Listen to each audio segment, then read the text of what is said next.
Everybody needs a little time away. I heard her say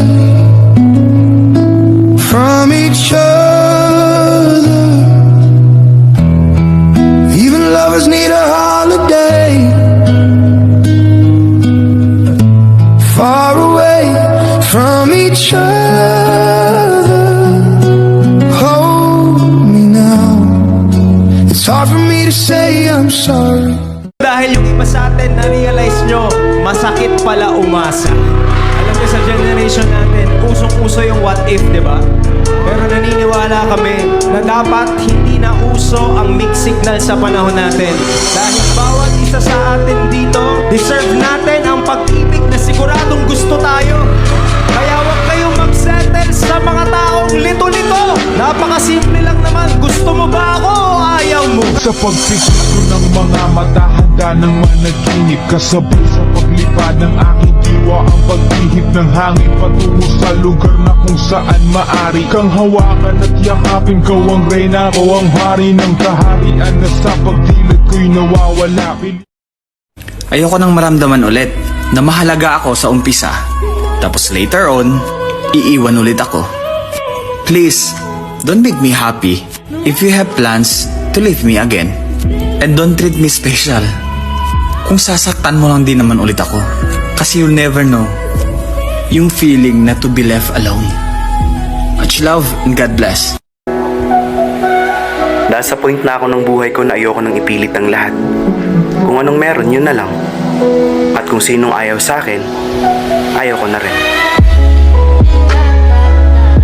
Alam mo, napakahirap maging mabuti sa ngayon. Kasi hindi ko lang din maintindihan bakit may mga pagkakataon na ikaw na nga yung tumulong sa tao, ikaw na yung tumulong sa kanya nung time na may problema siya. Pero bakit dumadating sa point na tayo pa yung nagiging masama? Kaya totoo yung sinabi nila, tinulungan mo na, ikaw pa yung naging masama. Tinulungan mo na, ikaw pa yung sisiraan. Kaya piliin nyo lang yung tutulungan nyo, yung hindi sana kayo magiging masama.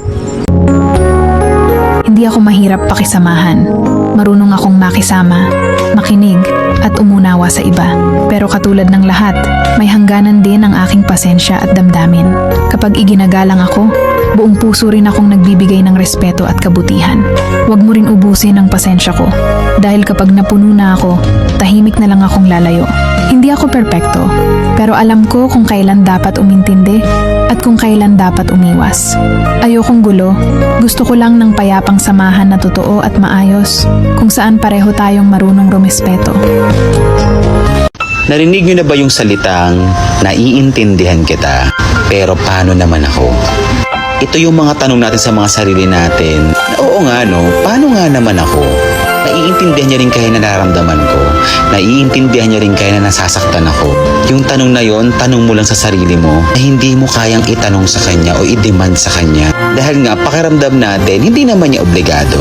At since tayo yung mas nagmamahal, dahil nga hindi patas yung pag-ibig, tayo yung mas madalas nasasaktan.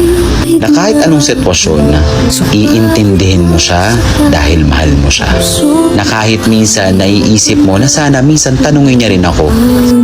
Lagi yung tatandaan na yung mas higit na nagmamahal sa taong hindi kayo pareha sa nararamdaman, kailanman hindi nila kayo tatanungin kung paano nga ba kayo o anong nararamdaman ninyo. Dahil pinili natin na maintindihan sila kahit nasasaktan ka na.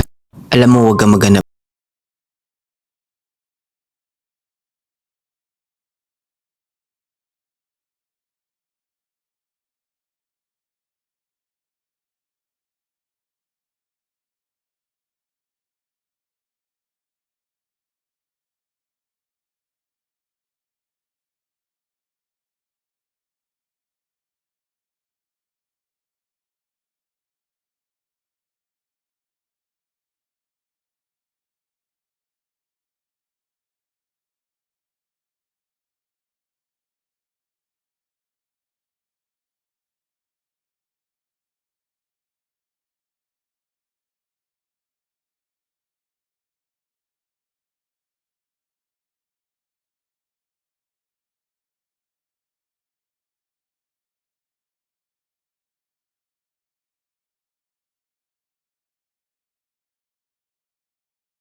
Alam mo yung pinakamabigat sa lahat?